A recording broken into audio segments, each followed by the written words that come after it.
نہیں کرتا کل اللہ سبحانہ و تعالیٰ اس کی قدر کرے گا. لوٹ کر تو جانا ہے. چلیے مجھے بتائیے یہاں بیٹھے ہوئے مجھے کون گارنٹی دے گا کہ اگلے یعنی آج 2023 ہے, یہ بتائیے کہ جب 2123 آئے گا آپ میں سے کون ہوگا؟ کتنے لوگ ہیں جو زندہ ہوں گے؟ آپ کہاں جائیں گے 2123 میں؟ آپ کہیں ہوں گے؟ اپنی عمر کو روک لیجئے. رہنا تو یہی ہے. آپ نے گھر بنائے ہیں, آپ مال کماتے ہیں, آپ بچوں کو اعلیٰ تعلیم دلواتے ہیں, تو آپ سارا کچھ کر کے دنیا میں ہی نہیں رہیں گے. آپ مر جائیں گے, آپ کی زندگی ختم ہو جائے گی, آپ مٹی میں مل جائیں گے. یہ تو بڑی عجیب بات ہے کہ انسان محنت کرے, مال کمائے, اولاد کو خاص مقام تک پہنچائے اور پھر مر جائے. لیکن یہی انسانوں کی تقدیر. انسانوں کو زندگی ہمیشہ کے لیے نہیں ملی. کل من علیہا فان, جو بھی زمین پر ہے سب نے فنا ہو جانا ہے, سب ختم ہو جائیں گے. جب رہنا نہیں ہے جانا ہے, اور جب جائیں گے حساب کتاب ہونا ہے. اور جو زندگی ملے گی ان اعمال کے عوض ملے گی. تو جب اللہ سبحانہ و تعالیٰ کے پاس جانا ہے, اپنے اعمال کا صلہ پانا ہے, اور زندگی نے کبھی ختم نہیں ہونا. موت ایک چتکبرے مینڈے کی صورت میں لائی جائے گی اور پھر اللہ سبحانہ و تعالیٰ اسے موت کو ذبح کروا دے گے. اب یہ موت کی شکل کیا ہے ہمیں صرف یہ بتائے چتکبرے مینڈے کی صورت. میرے دماغ میں تو موت مینڈے سے زیادہ کچھ نہیں. میرے ذہن میں موت کا یہی کانسیپٹ ہے کہ رسول اللہ نے یہ بتایا چتکبرا مینڈا.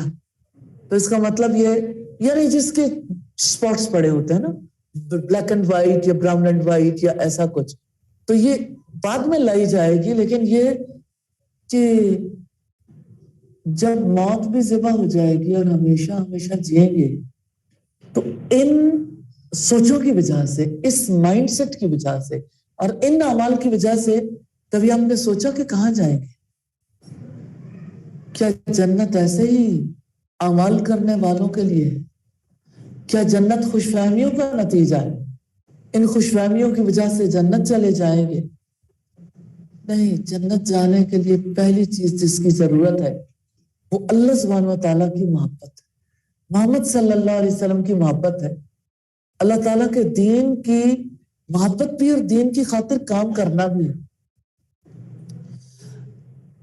جب ہم میں سے ہر ایک اپنی قبر میں اترے گا, اچھا آج آپ نے کلرفل کپڑے پہنے میں, آپ کو پتا ہے جس دن آپ کی ڈیتھ ہوگی یہ سارے کلرز ختم ہو جائیں گے. آپ خود نہا بھی نہیں سکیں گے, آپ کو کوئی اور غسل دے گا اور آپ کو سفید کفن پہنا دیا جائے گا. پھر جب قبر میں رکھا جائے گا, کبھی آپ نے کسی ڈیڈ باڈی کو قبر میں رکھتے ہوئے دیکھا ہے؟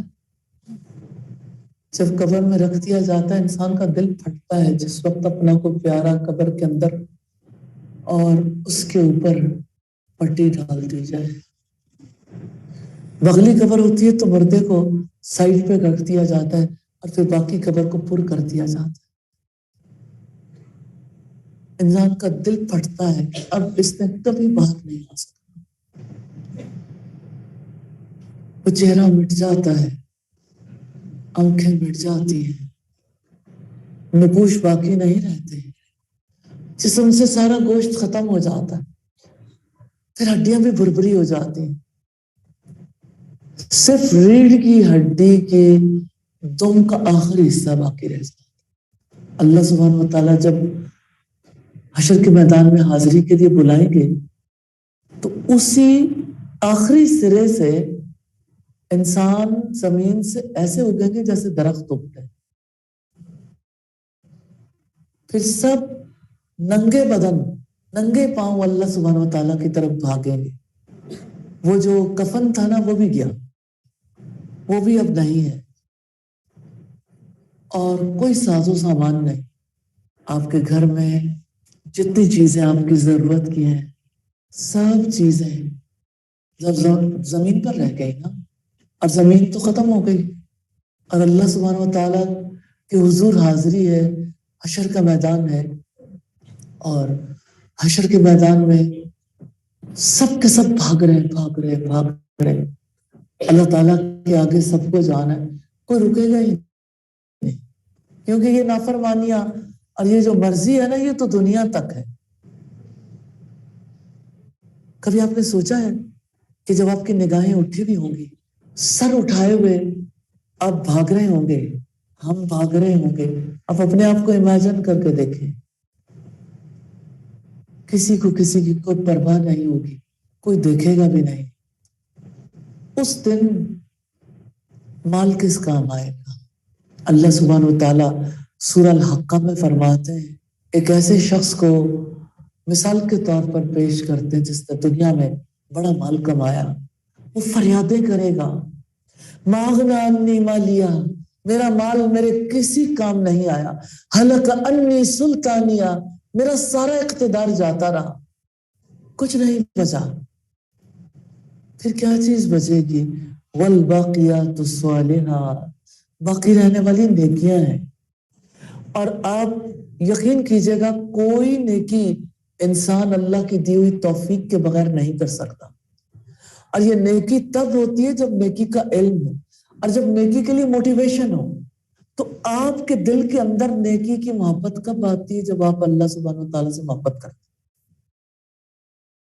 اگر آپ اللہ سبحانہ و تعالیٰ سے وہ محبت نہیں کرتے تو نیکیاں آپ کو اتنی پسند بھی نہیں آتی، اچھی بھی نہیں لگتی. تو اللہ سبحانہ و تعالیٰ سے محبت کر لیں، اللہ تعالیٰ آپ سے محبت کرے گا. اور اس محبت کے لیے اللہ سبحانہ و تعالیٰ کے ناموں پر غور و فکر کر لیں، اس کی صفات اس کی محبت کا اظہار ہے، خاص رنگ لیے ہوئے ہیں. اللہ تعالیٰ سے دعا ہے ہمیں اپنے اسماء و صفات کا سچا فہم نصیب کرے اور ہمیں اس کے لیے محنت کرنے کی توفیق عطا فرمائے. اللہ تعالیٰ کی محبت ہی ہے جس کو پانے کے لیے ہم ان راتوں میں اللہ تعالیٰ کے ناموں پر غور و فکر کرتے ہیں. اور اللہ سبحانہ و تعالیٰ کے ناموں میں سے ایک بہت پیارا نام، اور یہ اللہ سبحانہ و تعالیٰ کا دیا ہوا موقع ہے کہ آج ہم الشافی پر بات کریں گے کہ اللہ تعالیٰ شفا دینے والا ہے. آپ میں سے کوئی ایسا ہے جس میں سوال کرنا چاہتی ہوں جسے کبھی کوئی درد نہ ہوئی ہو؟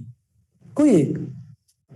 اس کا مطلب ہے درد ہونا بڑا نیچرل ہے، ہر ایک کسی نہ کسی درد میں مبتلا ہوتا ہے. تو کیا آپ میں سے کوئی ایسا ہے جسے کبھی کوئی بیماری نہ آئی، کوئی بیماری نہیں لگی؟ اس کا مطلب ہے بیمار ہونا بڑا نیچرل ہے. کیا آپ کو یوں لگتا ہے جب کبھی آپ بیمار ہو جاتے ہیں کہ آپ ڈاکٹرز کے پاس جا کے تھک جاتے ہیں؟ کیا آپ کو کسی ایسی چیز کی ضرورت ہے جو آپ کے روح کے غبار اور پریشانیوں کو دور کر دے؟ نبی صلی اللہ علیہ وسلم نے آیا میرے دل پہ غبار آ جاتا، اور یہاں رہنے والے لوگ غبار کو اچھے طریقے سے جانتے ہیں. جب کبھی سردیاں آتی ہیں نا، سردیوں سے پہلے اس علاقے میں ایسے لگتا ہے قیامت کی نشانی پوری ہو جاتی ہے، فضا دھواں ہو جاتی ہے. ریلی ایسے لگتا ہے بہت زیادہ کسی نے سموکنگ کی بھی ہو، سموک ہر طرح ہوتا ہے، اور اس کی وجہ سے سانس کی بیماریاں بڑھ گئی، اور لوگوں کو کسی کو لنگس فائبروسس ہو گیا، کسی کو کھانسی آتی رہتی ہے، کسی کو یعنی کسی اور نوعیت کی ڈیزیز ہو جاتی ہے. تو آپ یہ دیکھیے کہ اللہ سبحانہ و تعالیٰ نے ہماری روح کے غبار کو دور کرنے کے لیے، پریشانیوں کو دور کرنے کے لیے ہمیں اپنے نام اپنی صفت الشافی کا علم دیا ہے کہ اللہ سبحانہ و تعالی الشافی ہے، وہ الکافی ہے، وہ کافی بھی ہے. تو بہت بڑی دولت ہے اس کا علم.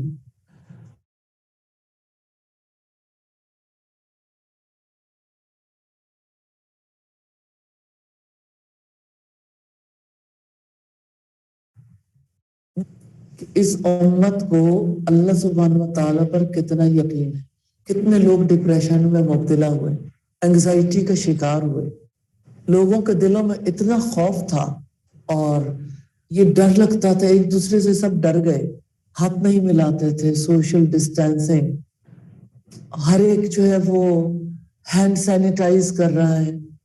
ہاتھوں کو جرم سے بچانا اچھا ہے، بچانا چاہیے. جو پریکاشنری میئرز اختیار کرنے چاہیے. احتیاط تو بہت اچھی چیز ہے، میں تو صرف توجہ دلا رہی ہوں.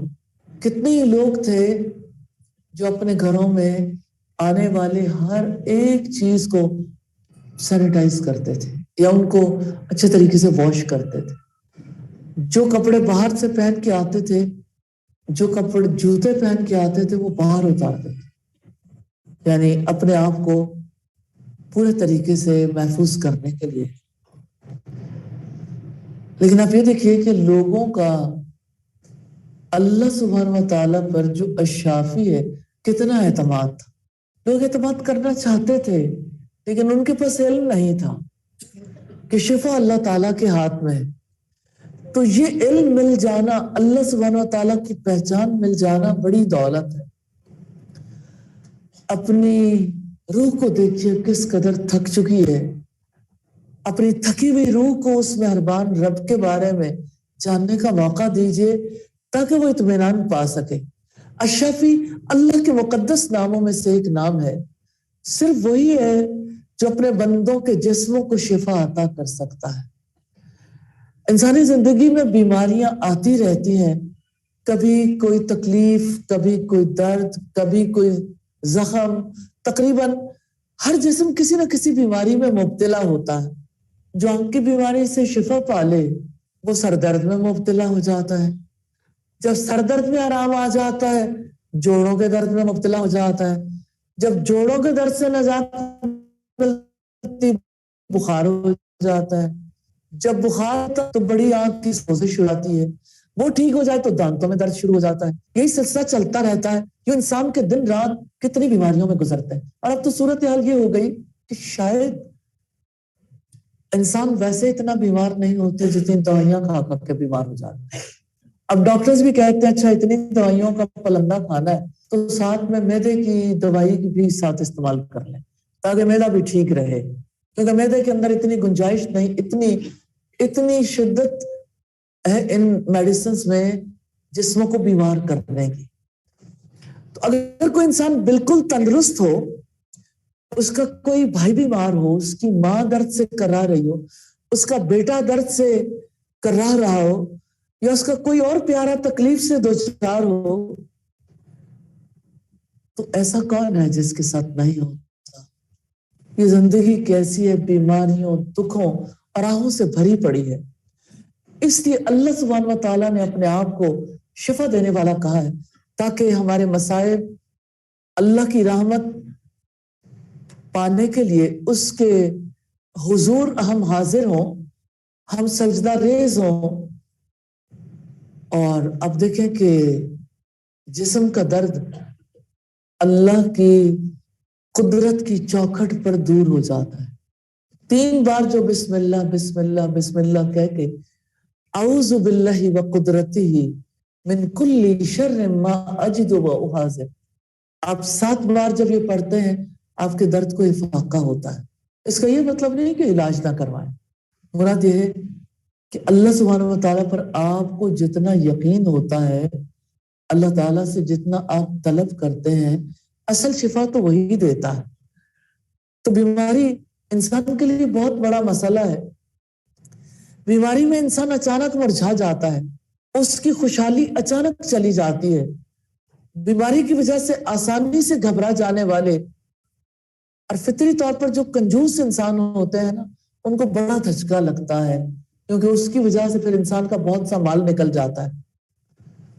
تو اللہ سبحانہ وتعالیٰ نے تقدیر میں لکھ رکھا ہے یہ جسم بیمار ہوتا رہے گا اور انسان کو اپنی کمزوری اور بے اختیاری کا یقین آتا رہے گا. انسان کو اگر بیماری نہ آئے, دکھ تکلیف نہ آئے, اگر انسان پر کوئی مصیبت نہ آئے تو انسان تو اچھا بھلا یعنی فرعون بن جائے. انسان جو ہے وہ تو یعنی اپنا اختیار پا کر تو پھولا نہیں سماتا.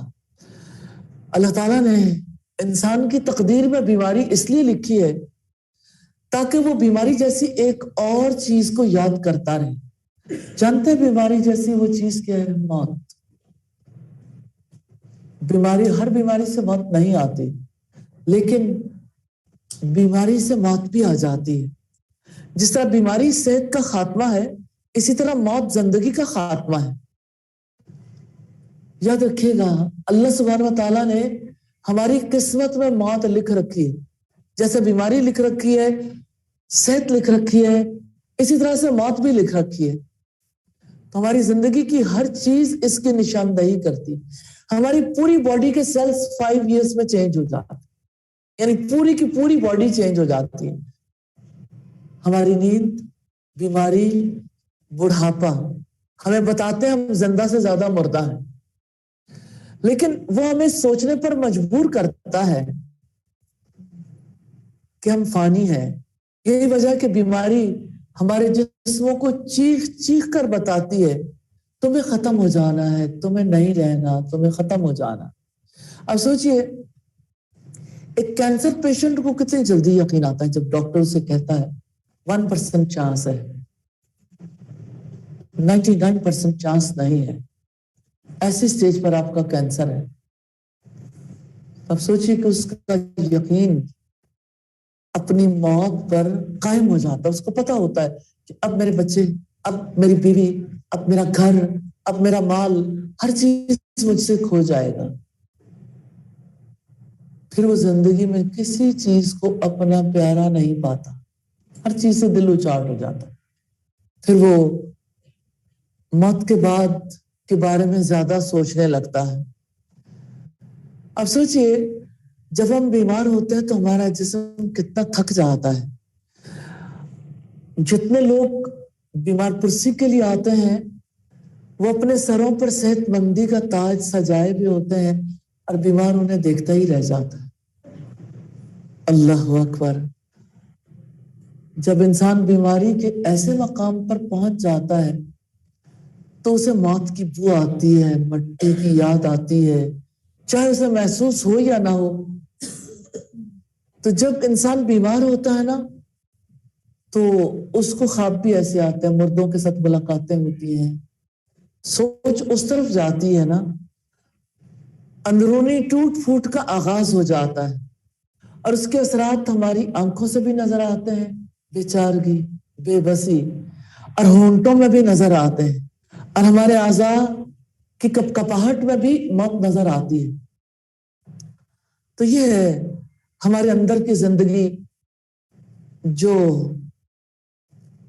زندگی الوداع کہہ دینے کو ہے اور جو زیارت کرنے والوں کو الوداع کہتی ہوئی محسوس ہوتی ہے. اور جب بیماری پوری شدت کو پہنچ جاتی ہے اور آپ محسوس کرتے ہیں کہ اب رخصتی کا وقت آ گیا, تو اللہ تعالیٰ اس بیماری کو آپ کے جسم سے نکل جانے کی اور صحت کو واپس آ جانے کی اجازت دے دیتا ہے. پھر آپ کے گال دوبارہ سرخ ہو جاتے ہیں اور آپ کی کھوئی ہوئی مسکراہٹ واپس آ جاتی. میں نے جس خاتون کا تذکرہ کیا, انشاءاللہ تعالیٰ کوئی وقت آئے گا آپ ان سے ملاقات کریں گی, آپ امیجن ہی نہیں کر سکتے. بہت فیئر کمپلیکشن کی خاتون ہے اور ان کے گال سرخ ہیں. کینسر کے بعد ان کی صحت پہلے سے کہیں زیادہ اچھی ہوگی. کیمو نہیں کروائی تو بال بھی نہیں اترے, اور کیمو نہیں کروائی تو اتنی زیادہ تکلیف بھی لاحق نہیں ہوئی. کیسے شفا ملی؟ بغیر کسی وجہ کی. انسان سوچتا تو ہے یہ سبب, اس لیے شفا ملی کہ وہ شفا دینے والا ہے, اس کے ہاتھ میں شفا ہے. ہم اس شفا دینے والے سے شفا مانگتے ہیں. کبھی کبھی ایسا ہوتا ہے کہ اللہ سبحانہ و تعالیٰ کسی کمزور کی وجہ سے بندے کو شفا دے دیتے ہیں. کبھی کسی غیر معمولی سبب کی وجہ سے شفا دے دیتے ہیں. کبھی بغیر سبب کے بھی شفا دے دیتے ہیں. کبھی جڑی بوٹیوں سے شفا دے دیتے ہیں. کبھی مرکب ادویات سے شفا دیتے ہیں. کبھی کسی کھانے سے بھی شفا دیتے ہیں. اور کبھی کبھی صرف پانی سے بھی شفا مل جاتی. شفا اس لیے ملتی ہے کہ شفا اللہ سبحانہ و تعالیٰ کے ہاتھ میں ہے. اللہ چاہے تو شفا کو پانی میں ڈال دے. کیا آپ نے کبھی شفا کو دیکھا؟ ہیلتھ، صحت کیا ہے؟ تو اللہ سبحانہ و تعالیٰ چاہے تو شفا کو کسی پانی میں ڈال دے، کسی کھجور میں ڈال دے، دودھ میں ڈال دے، کسی میڈیسن میں ڈال دے. ہم سب جانتے ہیں زمزم کا پانی ہر اس چیز کے لیے شفا ہے، ہر اس چیز کے لیے جس کے لیے وہ پیا جاتا ہے. بھوکوں کے لیے کھانا ہے، بیماروں کے لیے شفا ہے. بہت سے مریض ایسے ہیں جو اس مبارک پانی کو پیتے ہیں اور اللہ کے حکم سے تندرست ہو جاتے ہیں. لیکن بیماری کو دور کرنے کے لیے سب سے بڑی چیز جو اللہ سبحانہ و تعالیٰ ہم سے چاہتے ہیں وہ صبر ہے، کہ جزا فضا نہ کریں، اللہ کی تقدیر پر راضی ہو جائیں. پھر دعا ہے، اللہ سبحانہ و تعالیٰ سے دعا کرنے سے وہ شفا عطا کرتے ہیں. پھر صدقہ ہے، استغفار ہے، توبہ ہے، اور اللہ کی رضا پر راضی ہونے سے اللہ سبحانہ و تعالیٰ شفا دیتے ہیں. اور اللہ تعالیٰ چاہے تو بغیر کسی سبب کے بھی شفا دے دیتے ہیں. اس لیے ہم پر لازم ہے کہ اپنے رب کی طرف لوٹیں. اللہ تعالیٰ یہ چاہتا ہے کہ میرا بندہ میرے پاس واپس آ جائے. اور آپ بیماری کو اس کے پاس جانے کا، واپسی کا راستہ محسوس کریں. اگر آپ اس مائنڈ سیٹ سے سوچیں گے تو اللہ کی تقدیر پر راضی ہو جائیں. کبھی سجدے کے ساتھ، کبھی توبہ کے ساتھ، کبھی استغفار کے ساتھ، کبھی صدقے کے ساتھ، کبھی اقرار کے ساتھ لوٹیں. نبی صلی اللہ علیہ وسلم نے فرمایا اپنے بیماروں کا علاج صدقے سے کروائیں. صدقہ بہت بڑی چیز ہے. ایک بار اپنے بیماروں سے کہیے، اگر آپ خود بیمار ہیں، ایک بار الشافی کے دروازے پر دستک دے کر تو دیکھیں. پھر علاج کے منتظر رہیں. اس دنیا میں کوئی ایسا ہاسپٹل نہیں جو آپ کو شفا دے سکے اگر اللہ تعالیٰ نہ چاہے. اس دنیا میں کوئی ڈاکٹر ایسا نہیں جو آپ کے مرض کی تشخیص کر سکے جب تک کہ اللہ تعالیٰ ایسا نہ چاہے. بادشاہ کائنات شفا دینے کی قدرت رکھتا ہے.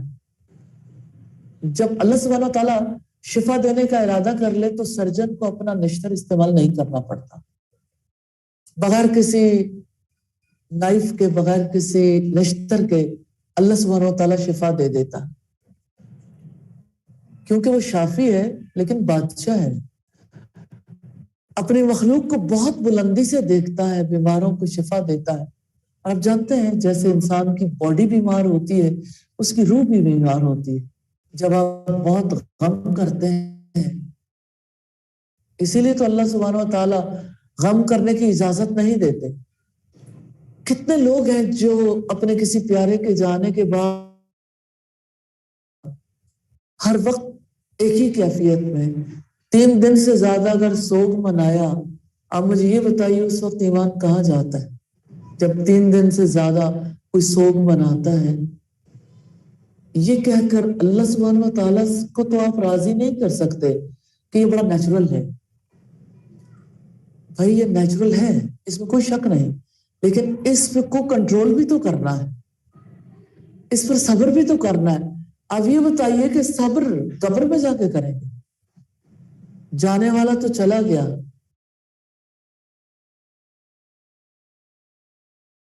اللہ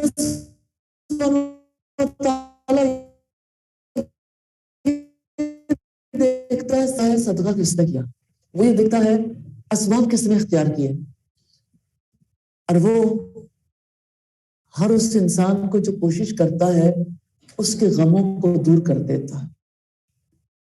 یہ غم کینسر سے کم نہیں ہوتے، دیمک کی طرح ہوتے ہیں.